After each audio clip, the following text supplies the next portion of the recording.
বন্ধুরা দেখতে পাচ্ছেন বিদ্যাধরী নদী প্রচন্ড খরস্রোতা। এই নদী যখন ভেঙে যায় আমাদের গ্রাম পুরো প্লাবিত হয়ে যায়, গ্রামের পর গ্রাম ভেসে যায়। তো আজকের আমি সকালে টিফিন করতে করতে চলে আসলাম নদীতে। তো খাচ্ছিলাম মুড়ি, মুড়ি খেতে খেতে মনে হলো মুড়িটা একটু জলে ভিজিয়ে নেই, তাই মুড়িটা আমি এই জলের মধ্যে ফেলে দেবো।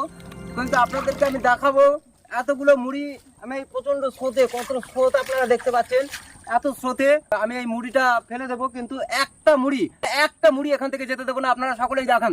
আমি মুড়িগুলো এখন ফেলে দিচ্ছি, ফেলে দিয়ে একটা মুড়ি, এত স্রোতের মধ্যে মুড়িগুলো ফেলে দিচ্ছি, কিন্তু একটা মুড়িকে আমি ভেসে যেতে দেবো না। তো এই মুড়ি আমরা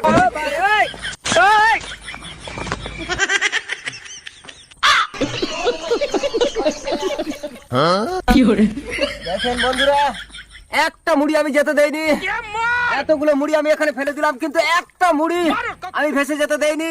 সবাই আমার জন্য একটু হাততালি দিন প্লিজ।